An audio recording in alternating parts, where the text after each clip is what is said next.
میرے نبی پاک علیہ السلام نے فرمایا میں تمہاری دنیا سے حاصل کرنے نہیں آیا، میں تو مسافر کی طرح وقت گزارنے آیا۔ ہم زیادہ کے چکر میں نکلے تو بڑا کچھ کچل کے آ گئے، بڑا کچھ عاجزی جب پیدا ہوتی ہے، انکساری جب پیدا ہوتی ہے، جب تواضع آتی ہے، پھر انسان بنتا ہے، پھر وہ سمجھتا ہے، پھر اس کے اندر تبدیلی آتی ہے، پھر وہ۔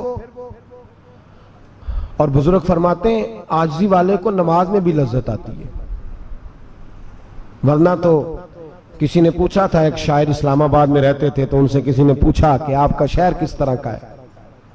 انہوں نے کہا میرا اس شہر عداوت میں بسیرا ہے جہاں لوگ سجدوں میں بھی لوگوں کا برا سوچتے ہیں۔ میرا اس شہر عداوت میں بسیرا ہے جہاں لوگ سجدوں میں بھی لوگوں کا، نماز پڑھتے ہوئے کہتے ہیں دیکھو کتنی بو آ رہی ہے اس سے، کپڑے نہیں بدل کے آیا، نماز پڑھتے ہوئے بھی ساتھ والے کے بارے میں برا سوچ رہے ہیں۔ جب آجی سید احمد کبیر رفائی رحمت اللہ تعالی علیہ، یہ سلسلہ رفائیہ کے شیخ ہیں، اعلیٰ حضرت رحمت اللہ علیہ نے ان کی بڑی تعریف لکھی ہے فتاوی رضویہ میں۔ مصر کے اندر سلسلہ رفائیہ اور شاذلیہ بہت سارے لوگ اس سلسلے میں مرید ہیں۔ سید احمد کبیر رفائی اتنے بڑے صوفی تھے کہ میرے مصطفیٰ کریم صلی اللہ علیہ وسلم کے روضے پر حاضری دینے گئے، نبی پاک کی بارگاہ میں دعا کریں اللہ ہم سب کو وہاں حاضری نصیب فرمائے، اللہ ہم سب کو بار بار یہ موقع عطا فرمائے۔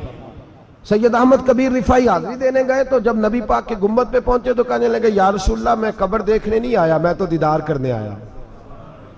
حضور یہ تو زیارت میں کرتا رہتا تھا، دیدار کرنے آیا۔ یہ کہہ کے رونے لگے، اتنی دیر روئے کہ میرے مصطفیٰ کریم نے اپنا دست مبارک قبر سے باہر نکال دیا، ہاتھ مبارک باہر آیا اور 10,000 لوگوں نے دیکھا۔ کتنے لوگوں نے؟ اب یہاں بھی لوگوں کو شک ہوگا جی کیسے باہر آیا، تو بخاری سنا دیتا ہوں مسئلہ ذرا حل ہو جائے۔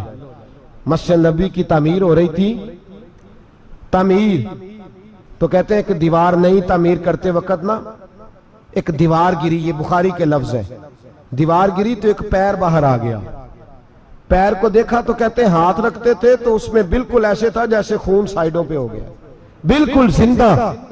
شور ہو گیا کہ یہ نبی پاک کا قدم مبارک ہے، حضور کا۔ بہت سارے لوگ کٹھے ہوئے، علماء کو بلایا، پیر دیکھا تو کہنے لگے نبی پاک کا نہیں، یہ تو سیدنا فاروق اعظم کا ہے۔ جب یہ کہا نا فاروق اعظم کا ہے تو پھر ایک شور اٹھا کہ یہ حال ہے ان کے غلاموں کا تو سرکار کا عالم کیا ہوگا، یہ حال ہے ان کے غلاموں کا تو پھر سرکار کا عالم۔ یہ بخاری ہے، تو زندہ ہے واللہ، تو زندہ ہے واللہ، میری چشم عالم سے چھپ جانے والا۔ سید احمد کبیر رفائی اتنے بڑے، نبی پاک صلی اللہ علیہ وسلم نے دست مبارک باہر نکالا، 10,000 لوگوں نے دیکھا۔ کسی نے حضرت سید احمد کبیر رفائی سے پوچھا کہ بابا اتنا بڑا درجہ، اتنا بڑا مقام کیسے ملا؟ تو بابا جی کہنے لگے زندگی میں کبھی کسی کو حقیر نہیں سمجھا، کسی کو کبھی حقیر، کبھی کسی کو اپنے سے کمتر نہیں سمجھا۔ تو اللہ نے دیکھیں نا، اگر آپ نہیں سمجھیں گے تو اس کے لیے بھی آپ کو عنوان مل جائیں گے، اور اگر سمجھنا ہے اپنے آپ کو بڑا تو اس کے لیے بھی موقع مل جاتے ہیں۔ حضرت شفیق بلخی بہت بڑے صوفی بزرگ ہوئے پر نوجوان تھے، جوانی میں ہی اللہ نے بڑا مرتبہ دیا۔ حضرت عبداللہ بن مبارک بوڑھے تھے، دونوں ایک محفل میں اکٹھے ہوئے۔ اب بغداد سارا ماننے والا تھا اور دونوں کا ماننے والا تھا۔ آخر میں دعا بزرگ کرایا کرتے تھے محفل کے اختتام پر۔ حضرت شفیق بلخی جناب عبداللہ بن مبارک سے کہنے لگے آپ دعا کریں،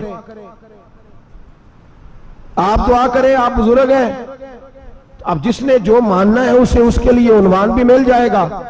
حضرت سیدنا عبداللہ بن مبارک کہنے لگے بیٹے تو دعا کر، تیری عمر تھوڑی ہے، تیرے گناہ بھی تھوڑے ہیں، تیری عمر تھوڑی ہے، تیرے گناہ بھی تھوڑے ہیں۔ تو سیدنا شفیق بلخی کہنے لگے نہیں حضور آپ دعا کریں، آپ کی عمر زیادہ ہے تو نیکیاں بھی تو زیادہ ہی ہے نا، نمازیں بھی تو آپ کی زیادہ ہے نا، روزے بھی تو زیادہ، رمضان بھی تو آپ کی عمر میں زیادہ ہے نا، آج بھی تو آپ نے زیادہ۔ اگر آپ نے کسی کو اپنے سے بڑا سمجھنا ہے تو عنوان آپ کو مل جائے، چھوٹا سمجھنا ہے تو اس کے لیے بھی عنوان آپ کو۔ بات تو یہ ہے کہ آپ کیا کرنا، اگر آپ کسی کو حقیر سمجھنا چاہتے ہیں تو بات ختم ہو گئی۔ سید احمد کبیر رفائی فرماتے ہیں زندگی بھر کبھی کسی کو حقیر نہیں سمجھا۔ اللہ کی ساری مخلوق کی کیا بات ہے، اللہ قرآن میں کہتا ہے ان اللہ لا یستحی ان یضرب مثلا ما بعوضۃ فما فوقہا، اللہ شرم نہیں کرتا کہ ایک مچھر کی مثال بیان کرے یا اس سے بھی کم تر۔ اللہ مچھر کی بات کرتا ہے اتنا بڑا ہو کے، وہ کہتا ہے میں کروں گا، میری مخلوق جو ہے تو حضرت احمد کبیر رفاعی فرمانے لگے میں نے کبھی کسی کو حقیر، بولیے کبھی کسی کو حقیر، ہم لوگوں کے پاس عنوان بڑے حقیر سمجھنے کے لیے، ہم سمجھ لیتے ہیں۔ امیر آدمی کہتا ہے غریب محنت کیوں نہیں کرتا، محنت کرے امیر ہو جائے گا، عنوان ہوا کہ نہ تنقید کرنے کا۔ 4 بچے ہیں کریں کمائی امیر ہو جائیں گے، اب وہ حقیر سمجھ رہا ہے غریب کو، غریب بھی امیر کو حقیر سمجھتا ہے، وہ بھی کہتا ہے جو اس نے کمایا سارا ہی حرام ہے، جائز ایک پیسہ نہیں، اس نے بھی حقیر سمجھ لیا، یعنی وہ یہ کہہ رہا ہے کہ میں حلال کھاتا ہوں، یہ امیر حرام کھاتے ہیں، تو بات ختم ہو گئی، اس نے بھی حقیر سمجھ لیا، اس نے بھی حقیر سمجھ لیا۔ اب عنوان ہی تھا نا، اگر عنوان بدل لیتے تو بات بن جاتی۔ امیر اگر یہ کہتا کہ میں اس غریب کی مدد کروں گا اس لیے کہ پیسے محنت سے نہیں ملتے، خدا کے فضل سے ملتے ہیں، تو وہ یہ نہ کہتا کہ یہ محنت کرتا تو آگے چلا جاتا۔ اور غریب اگر سمجھتا اس بات کو تو یہ نہ کہتا امیر سارے حرام ہی کھاتے ہیں، وہ کہتا بھئی رب نے جو میرے لیے پسند کیا مجھے دیا، جو اس کے لیے پسند کیا اسے دیا، بات ختم ہو گئی، جھگڑا ختم۔ عنوان تو مل جائے گا آپ کو، مثبت بھی اور منفی بھی، تو اچھی بات نہیں کہ مثبت اختیار کریں۔ سید احمد کبیر رفاعی کہتے ہیں میں گزر رہا تھا، ایک دن میرے ساتھ ایسا ہوا کہ میں گزر رہا تھا کھیت کے اندر سے، ادھر بھی پانی تھا ادھر بھی پانی تھا، ہوتا ہے نا پانی پانی ہوتا ہے فصلوں میں کئی دفعہ، کب ہوتا ہے زیادہ پانی؟ نہیں جدو کدو کری ہے جی، اور جب کدو کرتے ہیں نا تو دونوں جانب پانی بھرا ہوتا ہے نا جی، وہ ٹریکٹر بھی پانی میں چلتا ہے، میں پینڈو ہوں نا مجھے زیادہ پتا ہے کیا حالات ہوتے ہیں، تو وہ ادھر بھی پانی ادھر بھی پانی، تو درمیان میں سے وہ منڈیر ہوتی ہے چھوٹی سی، بات ٹاکھید ہے اپنی زبان ہے، تو کہتے ہیں ادھر بھی پانی تھا ادھر بھی پانی تھا۔ سید احمد کبیر رفاعی کہتے ہیں میں گزر رہا تھا، عصر کی نماز کا ٹائم ہو گیا، میں جلدی جلدی جا رہا، سامنے سے کتا آ گیا۔ انسان اشرف المخلوقات ہے، لیکن وہ اللہ کا شکر کرے گا کہ اس نے مجھے اشرف بنایا ہے، یہ نہیں کہہ سکتا کہ یہ مخلوق حقیر ہے یہ بری ہے، یہ نہیں کہہ سکتا، شکر کرے کہ مجھے اللہ نے اشرف سید احمد کبیر رفاعی کہتے ہیں کتا آ گیا سامنے سے، اب کتا آیا تو مجھے جلدی تھی، کتا بھی بھیگا ہوا تھا، اب میرا دل کرے کہ کتا نیچے اترے تو میں گزروں، کتا کھڑا ہے کہ یہ سائیڈ پہ ہو تو میں گزروں، کہتے ہیں دیر ہو گئی، تو مجھے ڈر لگتا تھا، میں نے کبھی کتے کو بھی نہیں جھڑکا تھا، کبھی کتے کو بھی، اپنی اتنی حیثیت ہی نہیں، جھڑکا ہی نہیں کبھی کسی کو۔ آپ فرماتے ہیں دیر ہو گئی تو میں نے کہا یا اللہ، حضرت سید احمد کبیر کہتے ہیں میں نے کہا یا اللہ اس کتے کو زبان ہی دے دے، میں اسے کچھ سمجھا ہی دوں، اسے زبان ہی دے دے، تو قادر مطلق ہے، کہ اسے زبان دے دی۔ تو میں نے کتے سے کہا نیچے اتر جا، میں نے نماز پڑھنی ہے، تو کہنے لگا بابا جی آپ اتر جائیں، آپ اتر جائیں، آپ اتر جائیں، میں کیوں اتروں؟ تو سید احمد کبیر رفاعی کہتے ہیں میں نے اس سے کہا کہ بات یہ ہے کہ میرے اوپر نماز فرض ہے، تیرے اوپر فرض نہیں، تو میں نے نماز پڑھنی ہے، اگر میں کھیت میں اتر گیا تو کیچڑ ہے، میرے کپڑوں کو مٹی لگ جائے گی، پتہ نہیں پانی پاک ہے کہ ناپاک ہے، تو تو اتر جا، تیرے اوپر نماز نہیں فرض، مجھے جانے دے۔ تو سید احمد کبیر رفاعی کہتے ہیں اس نے ایسی بات کی کہ میرے اوپر وجد طاری ہو گیا، کتے نے بات کی تو میں کانپنے لگا، راتی جاگے شیخ صداویں، راتی جاگ دے کتے تیتھوں اتے، مالک دا در مول نہ چھڑ دے، پاویں مارو 100 جتے تیتھوں اتے، او ایک برکی دا قدر پچھانن، پاویں مالک ہو من ستے تیتھوں اتے، رکھا سکھا کھا دنے جا رکھاں وچ ستے تے تیتھوں اتے، اٹھ بلیا چل یار منا لے نہیں تے بازی لے گئے نہیں کتے، اٹھ بلیا چل یار منا لے نہیں تے بازی لے گئے کتے تے تیتھوں اتے۔ سید احمد کبیر رفاعی کہتے ہیں وہ مجھے کہنے لگا آپ اتر جائیں، تو میں نے کہا بھائی میرے اوپر نماز فرض ہے تیرے اوپر فرض نہیں، تو اتر جا، میرے کپڑے آلودہ ہو جائیں گے تو کیا کروں گا؟ تو کہتے ہیں اس نے بات کی تو میں گھبرا گیا اور چھلانگ لگا کے میں کھیت میں اتر گیا، مجھے کہنے لگا بابا جی کپڑے اگر آپ کے کیچڑ سے آلودہ ہو گئے تو پانی سے صاف ہو جائیں گے، اور اگر مجھے حقیر جان کے آپ کا دل آلودہ ہو گیا تو 7 سمندروں سے بھی صاف نہیں ہوگا، کپڑے پانی سے دھل جائیں گے، اور دل اگر تکبر سے آلودہ ہوا تو 7 سمندروں سے بھی صحیح ہو سکتا نہ حقیر نہیں جاننا، نہ مولوی کو، نہ صوفی کو، نہ درویش کو، نہ کھیت میں کام کرنے والے کو، نہ پٹھے پہ مزدوری کرنے والے کو، نہ گاڑی کا شیشہ صاف کرنے والے کو، نہ تیل ڈالنے والے کو، نہ کسی کو حقیر نہ جان، نہ کسی کے حال پہ طنز کر، نہ کسی کے غم کا مذاق اڑا، وہ جسے چاہے جیسا نواز دے۔ یہ مزاج لطف رسول ہے۔ نہ کوئی آیا لے کے چلا گیا، کوئی عمر بھر بھی نہ پا سکا، میرے مولا تجھ سے گلا نہیں، یہ تو اپنا اپنا نصیب ہے۔ بھائی حقیر نہیں جاننا۔ سید احمد کبیر رفاعی فرماتے ہیں وہ کتا تو گزر گیا، میں دوڑا گھر گیا، جا کے میں نے غسل کیا، کپڑے بدلے۔ فرماتے ہیں پہلے بھی میں اثر پڑتا تھا، پر آج جب نماز پڑھی تو بڑا ہی مزہ آیا۔ میں سر سجدے میں رکھوں میرا اٹھانے کو جی ہی نہ چاہے، میں رکوع میں جاؤں تو میرا سر اٹھانے کو دل ہی نہ چاہے، میرا دل کرے آج مغرب لیٹ ہو جائے، آج سورج دیر سے غروب ہو، میں آج سارا دن اثر ہی پڑھتا رہوں۔ بھائی جب تو عاجزی والی پڑھتا ہے، جب تو انکساری والی پڑھتا ہے، جب تو حضرت سیدنا معاویہ بن خطیج رضی اللہ، حضرت معاویہ بن سفیان ہے، ایک معاویہ بن خطیج صحابی ہیں، وہ کہتے ہیں میں جنگ فتح کر کے آیا تو سخت گرمی کا موسم تھا، مجھے پتا تھا کہ عمر فاروق دوپہر کو آرام کر رہے ہوں گے۔ آپ فرماتے ہیں میں مسجد نبی میں بیٹھ گیا، ایک بچی جناب عمر کے گھر سے نکلی تو مجھے کہنے لگی معاویہ آپ کا نام ہے؟ میں نے کہا ہاں۔ اندر جا کے جناب عمر کو بتایا تو عمر دوڑے آئے، اور جب آئے تو سر پہ ٹوپی کوئی نہیں، پیروں میں جوتا کوئی نہیں۔ کہنے لگے میں تیرا انتظار کر رہا تھا، آج مجھے امید تھی تو آئے گا، تو نے بتایا کیوں نہیں؟ تو میں نے کہا حضور مجھے پتا ہے رات ساری آپ چہرے پہ کپڑا ڈال کے مدینے کی گلیوں میں رہتے ہیں، تو دوپہر کو آپ آرام کرتے ہوں گے، اس لیے میں نے کوشش کی کہ آپ کو بیدار نہ کروں، آپ آرام کر رہے ہوں گے، اس لیے یہ میں نے کوشش کی کہ میں بیٹھتا ہوں مسجد میں آرام کرتا ہوں، جب آپ آئیں گے تو دیکھی جائے گی۔ حضرت عمر فاروق نے جلال کیا، فرمایا تو مجھے غافل سمجھتا ہے کہ میں سو جاؤں گا؟ اور آپ فرمانے لگے میں قوم کا خادم ہوں، جس کی اتنی زیادہ رعایا ہو وہ سو جائے چپ کر کے، میں نے جواب نہیں دینا اللہ کی بارگاہ میں؟ فرمایا میرے امیروں کی طرح سونے جاگنے کے وقت مقرر نہیں، میں قوم کا خادم ہوں، جس وقت بھی آیا کرو مجھے جگا لیا کرو، مجھے قبر میں جا کے خدا کو بھی جواب دینا ہے، محمد مصطفیٰ کو بھی جواب دینا ہے۔ میرے بھائی یاد رکھیں، جب یہ چیزیں پیدا، اور پھر ہم نے ان تکلفات میں نے کئی دفعہ یہ بات بیان کی ہے، اب تو لوگ رشتے کرتے ہیں تو ڈی سی کالونی میں کرائے کا مکان خریدتے ہیں، 2-4 غیروں کی گاڑیاں منگا کے دروازے کے آگے کھڑا کرتے ہیں، رشتہ ہو جاتا ہے بڑا گھر دیکھ کے، اور جب شادی کے چوتھے دن پتہ چلتا ہے کہ یہ کرائے کا مکان تھا، تو رشتے مکانوں پہ قائم نہیں ہوتے، اعتبار پہ قائم ہوتے ہیں۔ وہ اعتبار ٹوٹتا ہے تو زندگی بھر قائم نہیں ہوتا دوبارہ۔ جو آپ ہیں آپ وہی رہیں، جو آپ نہیں ہیں وہ کبھی بننے کی کوشش نہ کریں۔ اور میرے عزیز یہ بھی یاد رکھیں، عاجزی آپ کو سوار دے گی، اور ویسے بھی ہم اللہ کے حضور جانے والے ہیں، اگر پردوں میں چھپ کے چلے جائیں گے تو بچ جائیں گے، اور اگر ہم اپنا آپ دکھاتے ہی رہیں، ساری زندگی اسی چکر میں رہیں کہ مجھے بھی پوچھو، مجھ سے بھی مشاورت کرو، میری بھی بات سنو، تو یہ انا کی دوڑ تو ختم ہی نہیں ہوتی۔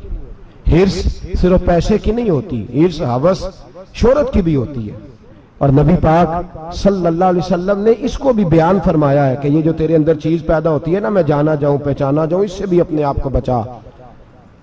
صحابہ کے بعد جس شخص کی خلافت سب سے مضبوط ہوئی وہ حضرت عمر بن عبدالعزیز تھے، اتنی بہترین خلافت کی کہ لوگوں کو حضرت عمر کا زمانہ یاد آ گیا۔ حضرت عمر بن عبدالعزیز عراق میں رہنے والی ایک عورت تھی، اس عورت کا خامد فوت ہو گیا تو 5 بچیاں یتیم تھی، وہ عراق سے چلی اور جناب عمر بن عبدالعزیز کے پاس آئی کہ آپ میری بچیوں کا وظیفہ لگا دیں۔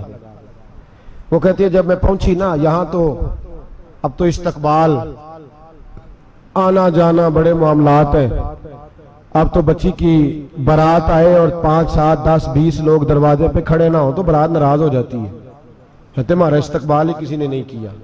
تو استقبال تو اب اس طرح ہے جس طرح نشہ نہیں ہوتا، یہ استقبال کی حالت ہے، امیروں سے لے کے غریبوں تک، مجھے پوچھا ہی نہیں کسی نے، کرسی نہیں دی، آگے نہیں بٹھایا، اب یہ والا معاملہ ہے۔ اور میں میری طرح کے لوگ نیک لوگوں کی بات نہیں کرتا، اب تو ہم دیکھتے ہیں فلاں مولانا کا استقبال ہو رہا ہے، فلاں کے لیے لوگ کھڑے ہو رہے ہیں، نعرے لگ رہے ہیں، اور اب تو میں دیکھتا ہوں ایسے ایسے ہاتھ لہراتے ہیں صوفی اور درویش کہلانے والے، جیسے سیاسی لیڈر لہرایا کرتے ہیں۔ یہ کیا طریقہ ہوا؟ یہ کون سا طرز زندگی؟ میرے نبی پاک صلی اللہ علیہ وسلم نے فرمایا جو خواہش کرے کہ میں آؤں اور لوگ کھڑے ہوں وہ تو جہنمی ہے، تو دوزخی ہے۔ سارے وہی طریقے ہمیں اختیار کرتے جا رہے ہیں، وہی پروٹوکول ہے ہر جگہ۔ وہ لوگ جن کے دروازے کھلے ہونے چاہیے تھے وہاں بھی ہر وقت کے لیے معاملات طے ہو گئے۔ یاد رکھیں میرے نبی پاک علیہ الصلوۃ والسلام نے جو تعلیمات دی، حضرت عمر بن عبدالعزیز رحمت اللہ تعالی علیہ، عورت کہتی ہے میں پہنچ گئی، میں نے لوگوں سے پوچھا گھر کہاں ہے، تو کہا وہ جہاں بوری لٹک رہی ہے نا باہر ٹاٹ کا پردہ لگا ہوا ہے، وہ حضرت عمر بن عبدالعزیز کا گھر ہے۔ کہتی ہے میں دروازے پہ دستک دی، ایک عورت نے دروازہ کھولا تو مجھے بی بی جان کے اندر بلایا، تو ان کے گھر کے اندر جب میں داخل ہوئی تو بڑا سارا سین تھا، ایک جانب کنواں لگا تھا، ایک طرف ایک بڑا درخت تھا، اور ایک چھوٹا سا بنائی ہوئی تھی جگہ برتن دھونے کے لیے، اور بی بی نا برتنوں کو مٹی لگا کے صابن لگا کے بیٹھی ہوئی تھی، کام کر رہی تھی وہ عورت۔ مجھے اس نے درخت کے نیچے بٹھایا، پانی پلایا، کیسے آئی ہو؟ میں نے کہا امیر المومنین سے ملنا ہے۔ کہنے لگی بیٹھو تھوڑی دیر میں آ جاتے ہیں۔ کہتی تھوڑی، میں نے سمجھا گھر کی کوئی ملازمہ ہے، میں بیٹھ گئی، تھوڑی دیر گزری پھر دستک ہوئی، اس بی بی نے اٹھ کے دروازہ کھولا، تو جب وہ شخص اندر آئے تو کہنے لگی بڑی دیر سے برتنوں کو صابن لگا کے بیٹھی ہوں، کہاں رہ گئے تھے؟ کہتی ہیں وہ صاحب کہنے لگے بس ذرا مصروف ہو گیا تھا، دوڑے گئے کنویں سے پانی نکالا، بی بی کو دیا، اس نے برتن دھوئے۔ کہتی ہے پھر تھوڑا سا سرکہ اور ایک رات کی روٹی وہ لائی، اس شخص نے کھائی۔ میں نے کہا کہ یہ دونوں گھر کے ملازم ہیں، میاں بیوی کام کرتے ہیں۔ جب وہ کھانا کھا چکے تو وہ عورت میرے پاس آئی، کہنے لگی اٹھ کے مل لو امیر المومنین سے۔ میں نے کہا کون امیر المومنین؟ تو کہنے لگی کب سے تو آئے ہیں، یہ جس نے کنویں سے پانی نکالا یہی مسلمانوں کا امیر ہے، اور یہ جس نے درخت کے نیچے بیٹھ کے سرکے سے روٹی کھائی ہے یہی ہے۔ یہ فرشتوں کی داستان نہیں، یہ وہ لوگ ہیں۔ میں رات کو بھی کہہ رہا تھا ایک جگہ پہ کہ یہ لوگ جو ہے نا جن کا آپ روز شکوہ کرتے ہیں حکومتیں بڑی خراب ہیں، یہ کوئی نہیں خراب، بالکل خراب نہیں۔ جتنے سیاسی لیڈر ہیں سارے صحیح ہیں، خراب وہ لوگ ہیں جو انہیں ووٹ دے کے لیڈر بناتے ہیں، بالکل خراب نہیں۔ میں تو ان کے حق میں ہوتا جا رہا ہوں۔ ناراض ہو گئے نا آپ لوگ؟ اللہ کرے تسی ہو جاؤ تے اگلے الیکشن سے سیانے بھی ہو جاؤ، آمین تو کہہ دیں۔ میں نے کوئی مشورہ نہیں دینا، اس لیے کہ میری نظر میں کوئی ایسا شخص نہیں جس کے لیے میں آپ سے کہہ سکوں کہ ووٹ دیں، اور ہم تو ایسی بات کریں تو کئی لوگ ناراض ہو کے چلے جاتے ہیں، لیکن کوئی پرواہ نہیں، اس لیے کہ یہ دین میرے نبی پاک کا دین صرف مسجد کا دین نہیں۔ انشاءاللہ آئندہ جمعہ نظریہ پاکستان بیان کروں گا اور بتاؤں گا کہ پاکستان کا مطلب کیا، لا الہ الا اللہ محمد رسول اللہ صلی اللہ علیہ وسلم۔ حضور کا جو قرآن نافذ ہوگا مسجد میں، وہ قرآن کچہری میں بھی نافذ ہوگا انشاءاللہ، اور وہ قرآن نافذ ہونے آیا ہے، اسمبلیوں میں وہی قرآن نافذ ہوگا انشاءاللہ، اور یہی چراغ جلے گا تو روشنی ہوگی۔ بیان کریں گے اور ڈٹ کے بیان کریں گے، آپ کو بتائیں گے۔ جو بات سمجھا رہا ہوں فی الوقت وہ سمجھے، مجرم وہ نہیں جو بڑا بن کے لوٹتا ہے، مجرم وہ ہے جو اس کو سپورٹ کرتا ہے، جس نے اسے بڑا بنایا ہے۔ یہ یاد رکھ لیں، ہماری کوئی بچت نہیں ہوگی، ہم سے پوچھا جائے گا، ہم سارے کچہری میں کھڑے ہوں گے، اللہ سوال کرے گا کہ تم بتاؤ تم ان کے مددگار کیوں بنے تھے، تم سپورٹ کیوں کرتے تھے، یہ پوچھا جائے گا اور ہم نے جواب دینا ہے۔ بہرحال عام برسر مطلب جناب عمر بن عبدالعزیز رحمت اللہ علیہ کے وہ بی بی گئی تو کہنے لگی کہ یہ امیر المومنین نے کہا، وہ اٹھ کے حاضر ہوئی، کہا حضور میں عراق سے آئی ہوں، میرا خامند فوت ہو گیا، میری 5 بیٹیاں ہیں، وظیفہ لگا دے۔ وہ بی بی کہتی ہے میرا دل تھا کہ یتیم بچیوں کا 100 دینار سال کا لگا دیں گے تو بڑی بات ہے۔ کہتی ہیں جب میں ان کے پاس گئی تو حضرت عمر بن عبدالعزیز کو بتایا تو وہ رونے لگ گئے اور مجھ سے معافیاں مانگنے لگے۔ میں نے کہا حضور آپ کیوں معافی مانگتے ہیں؟ تو کہنے لگے اس لیے معافی مانگ رہا ہوں کہ تو میری رعایا میں تھی اور تیری 5 بچیاں یتیم تھی، تجھے خود چل کے آنا پڑا ہے، میرا کام تھا تیری خبر لیتا، معاف کر دے اللہ کی رضا کے لیے۔ انہوں نے وظیفہ لکھنا شروع کیا تو میری ایک بچی کا 1000 دینار سال کا لکھا۔ میں نے کہا اللہ تیرا شکر ہے۔ پھر دوسری بچی کا 1000 لکھا تو میں نے کہا اللہ تیرا شکر ہے۔ تیسری کا 1000، چوتھی میں نے کہا شکر ہے۔ جب چوتھی کا لکھا تو میں نے کہا اللہ آپ کا اقبال بلند کرے، اللہ آپ کو ہمیشہ اسی طرح پھلتا پھولتا رکھے۔ کہتے ہیں جناب عمر بن عبدالعزیز نے قلم رکھ دیا، فرمانے لگے میں 5ویں کا وظیفہ نہیں لکھوں گا، 4 بہنوں سے کہنا بانٹ کے اسے بھی دے دیں۔ کہا حضور کیوں؟ آپ فرمانے لگے جب تک تو اللہ کا شکر ادا کر رہی تھی میں بھی رب سے جڑا ہوا تھا اور اللہ سے ڈر کے لکھ رہا تھا، اب تو نے میری تعریف کی ہے، اب میری ذات آ گئی ہے، اب میں اگر یہ وظیفہ لکھوں گا تو اس سے اللہ راضی نہیں ہوگا، اس سے میرے نفس میں ریا پیدا ہوگی، اب میں 5ویں کا نہیں لکھوں گا، جا اور جا کے عراق کے گورنر کو دے۔ بی بی کہتی ہے میں گھوڑے پہ بیٹھی اور میں چند دنوں کے بعد عراق پہنچی، جب سویرے آ کے میں نے والی عراق کو رکا دیا تو وہ چیخ مار کے رویا۔ میں نے کہا کیا ہوا؟ تو کہنے لگا بی بی آج رات کو حضرت عمر بن عبدالعزیز کا انتقال ہو گیا، فوت ہو گئے، تو انتقال کر گئے۔ کہتی میں بھی تڑپ کے روئی۔ میں نے کہا میری یتیم بچیوں کا کیا بنے گا؟ تو وہ گورنر کہنے لگا تیرے وظیفے جاری رہیں گے، تجھے ملتے رہیں گے۔ تو کہنے لگی کیسے؟ کہنے لگا میں اگر تو گورنر رہا تو تیرا وظیفہ جاری رہے گا، اور اگر گورنری سے اتر بھی گیا تو میں ذاتی طور پہ مالدار ہوں، پھر بھی تیری بچیوں کے ماہانہ پیسے پہنچتے رہیں گے۔ میں نے کہا تو کیوں دے گا؟ کہتی ہے وہ رو پڑا۔ کہنے لگا اگر امیر حضرت عمر بن عبدالعزیز جیسے ہوں تو پھر اللہ گورنروں کے دلوں میں بھی رحم ڈال دیا کرتا ہے، پھر میرے جیسے لوگوں کو بھی وہ بدل دیتا ہے۔ حضرت عمر بن عبدالعزیز گھر آئے، 3 بیٹیاں تھیں، ایک کو آواز دی وہ آئی تو اس نے منہ پہ ہاتھ رکھا ہے، دوسری کو آواز دی وہ آئی تو منہ پہ ہاتھ رکھا ہے، تیسری کو آواز دی تو منہ پہ ہاتھ رکھا ہے۔ آپ نے اپنی بیوی سے کہا کہ یہ بچیاں منہ پہ ہاتھ کیوں تینوں نے رکھا ہوا ہے، کیا بات ہے؟ تو بی بی رو پڑی، کہنے لگی 4 دن ہو گئے میری بیٹیاں پیاس سے روٹی کھا رہی ہیں، 4 دن ہو گئے، ان کے منہ سے بدبو آتی ہے اس لیے وہ آپ کے سامنے آتی ہیں تو منہ پہ ہاتھ رکھ لیتی ہیں 4 دنوں سے۔ بی بی رو رہی ہے، حضرت عمر جلال میں آ گئے، آپ فرمانے لگے تو یہ رو رہی ہے، تو روئی ہے، تو نے میرے گھر میں رہ کے اللہ کی ناشکری کی ہے، تو شکر ادا نہیں کرتی کہ 3 وقت پیاز اور روٹی تجھے گھر کی 4 دیواری کے اندر مل جاتا ہے؟ رو رہی ہے، اور میں آ میرے ساتھ باہر نکل، تجھے وہ لوگ دکھاؤں جو جھونپڑیوں میں رہتے ہیں اور مانگ کے کھاتے ہیں، آ تجھے دکھاؤں۔ اتنی ناشکری کہ گھر کے اندر پیاز پہنچ رہا ہے، روٹی پہنچ رہی ہے، اور تو کہتی ہے میری بیٹیاں پیاز سے کھاتی ہیں، شکر کر فاقے نہیں کاٹنے پڑے۔ پھر اگلے لفظ کہے تو رو پڑے، فرمانے لگے میں نے تو مصطفیٰ کے وہ حالات بھی سنے ہیں جس میں کئی دن بی بی فاطمہ نے فاقے کی، تو گھر کے اندر پیاز پہنچ رہا ہے، تو ابھی بھی سادگی، عاجزی اور قناعت نعمت تھی ان لوگوں کی۔ ہمارے ہاں روز شکوہ ہے، کس بات کا؟ گاڑی کوئی نہیں، روز رونا ہے، کس بات کا؟ بنگلہ کوئی نہیں، روز رونا ہے، کس بات کا؟ بینک بیلنس کوئی نہیں، 10 جوڑے کیوں نہیں عید پہ آئے؟ اور یہ صرف عورتوں کا مسئلہ نہیں، ہمارے اندر بھی یہ بات بدرجہ اولا، ہم روز اپنے آپ کو مسکین کہتے ہیں، غریب کہتے ہیں، لاچار کہتے ہیں، مجبور کہتے ہیں۔ کبھی دیکھو جو جھونپڑیوں میں رہتے ہیں، کبھی پلٹ کے دیکھو لوگوں کی طرف جو پیدا ہوئے تو آنکھیں کوئی نہیں تھی، ہاتھ کوئی نہیں تھے، پیر کوئی نہیں تھے، وہ دیکھو جو پیدا ہوئے تو سر پہ باپ کا سایہ کوئی نہیں تھا، کیسے کیسے لوگ وقت گزار رہے ہیں۔ ہم روز آ کے کہتے ہیں کاروبار ٹھنڈا ہو گیا ہے، حالات بڑے خراب ہو گئے، ہم بڑے مجبور، کیا ہو گیا صاحب؟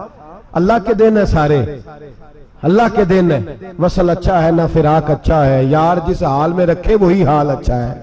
بس اپنے آپ کو مطمئن کریں، عاجزی، انکساری، قناعت، سادگی، اس کو اپنی زندگی کا حصہ بنائیں، اللہ دولت سکون عطا کر دے گا۔ آخر دعوانا ان الحمدللہ رب